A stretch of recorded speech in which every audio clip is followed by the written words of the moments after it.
அஸ்ஸலாமு அலைக்கும் வரஹ்மத்துல்லாஹி வபரகாத்துஹு. நம்ம சேனலை சப்ஸ்கிரைப் செய்யாதவங்களா இருந்தால் தாவா இஸ்லாம் சேனலையும் சப்ஸ்கிரைப் செஞ்சுக்கோங்க.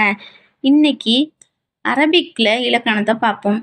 அரபிக்கில் இலக்கணத்துக்கு நஹு அப்படின்னு பேர். ஃபஸ்ட்டு கலிமாவை பார்க்கலாம். கலிமானா வார்த்தை, கலாம்னா வாக்கியம். இப்போ கலிமாக்கு உதாரணம் ரஜுலுன் ஆண், மர்அத்துன் பெண், சரீருன் கட்டில், வீடு, ஆடு, இந்த மாதிரி உள்ளதெல்லாம் கலிமா அப்படின்னு சொல்லுவோம். இது கலாம். கலாம்னா வாக்கியம். வாக்கியத்துக்கு இப்போ என்ன உதாரணம்? பூத்தோட்டத்திலிருந்து பூ பறித்தேன், மரத்தில் காய்கள் பழுத்தது, அந்த மாதிரி சென்டென்ஸாக உள்ள வார்த்தைகளை தான் வாக்கியம், கலாம் அப்படின்னு சொல்கிறோம். இப்போ கலிமா 3 வகைப்படுது. அதை 3ஆக பிரிக்கிறோம். ஃபஸ்ட்டு பெயர்ச்சொல் இஸ்மு, ரெண்டாவது வினைச்சொல் ஃபெயலு, மூன்றாவது இடைச்சொல் ஹர்ஃபு. ஃபஸ்ட்டு இஸ்முவை பார்க்குறோம். இஸ்மு என்பது காலத்தோடு சேராமல் பொருள் தரும். இதன் பெயர் கலிமா. உதாரணம் ரஜுலுன் சரீரும். ஃபஸ்ட்டு ஸ்டார்டிங்கில் கலிமாக்கு உதாரணம் பார்த்தோம் இல்லையா, அதுதான் இஸ்மு. இது காலத்தோடு சேராமல் இந்த மாதிரி தனித்தனியாக பொருள் தரும். ரெண்டாவது ஃபெயலு.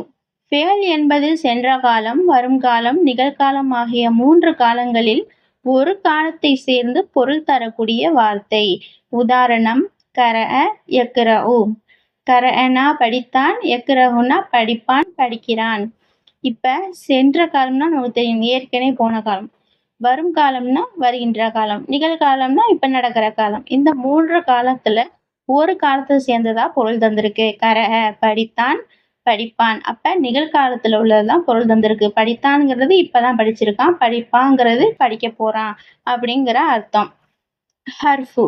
ஹர்ஃபு என்பது தனித்து வரும்போது பொருள் தராது, வேறொரு வார்த்தையுடன் வரும்போது மட்டுமே பொருள் தரக்கூடிய வார்த்தை. இப்போ ஹர்ஃபுனா என்ன சொல்கிறாங்க? தனியாக வராது, சென்டென்ஸ் மேக் பண்ணுறப்ப சேர்த்து வரும் அப்படின்னு சொல்கிறாங்க. அதுக்கு உதாரணம் இக்கு, லி, அலானா மீது. இப்போ இந்த ஹர்ஃபுகள் எதில் வருது? லில்லாஹி அப்படின்னு இருக்கு. லில்லாஹில லீ ஸ்டார்டிங்கில் வந்திருக்கு பாருங்க, இதுதான் ஹர்ஃபு, சென்டென்ஸோட வந்திருக்கு. அல்லாஹுக்கு, அலா சையீதினா, அலாங்கிறது மீது, அலா சையீதினான்னு சென்டென்ஸோட வருது, நமது தலைவர்கள் மீது. இப்போ நம்மளுக்கு ஹர்ஃபுன்னா என்னன்னு தெரிஞ்சிருச்சு, தனியாக வராது, சென்டென்ஸோட தான் வரும். அடுத்து பிரதிபெயர் லமீர்னு சொல்லுவாங்க. அன, நஹ்னு, அந்த, ஹுவ, ஹுமா ஆகியவற்றை குறிப்பிட்டு சொல்ல தேவைப்படும் வார்த்தைகளே லமீர் ஆகும். இப்போ லமீர்னு என்ன சொல்கிறாங்க? உதாரணத்துக்கு அனா துவாலிபுன், நான் மாணவன், நஹ்னு முதர்ரிசூன, நாங்கள் ஆசிரியர்கள், ஹுவல்லாஹு, அவன் அல்லாஹ், அந்த ரசூலில்லாஹி, நீங்கள் அல்லாஹ்வின் தூதர். அப்போ ஸ்டார்டிங்கில் சென்டென்ஸாக இருக்கிறப்ப அன, நஹ்னு, ஹுவ, அந்த இந்த மாதிரி வார்த்தைகள்லாம் நமக்கு தேவைப்படுது.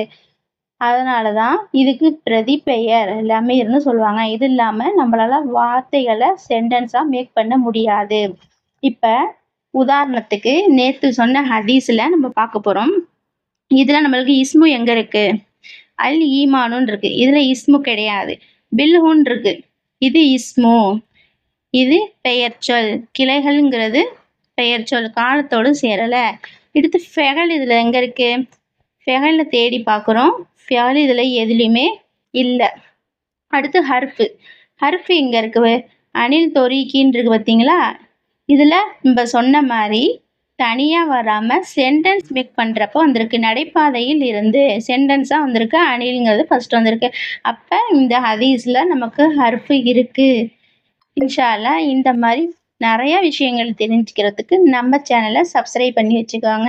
இதில் எதுவும் டவுட் இருந்தால் இல்லை புரியலைங்கிற மாதிரி இருந்தால் கமெண்ட் பாக்ஸில் கமெண்ட் பண்ணுங்கள். அஸ்ஸலாமு அலைக்கும் வரஹ்மத்துல்லாஹி வபரகாத்துஹு.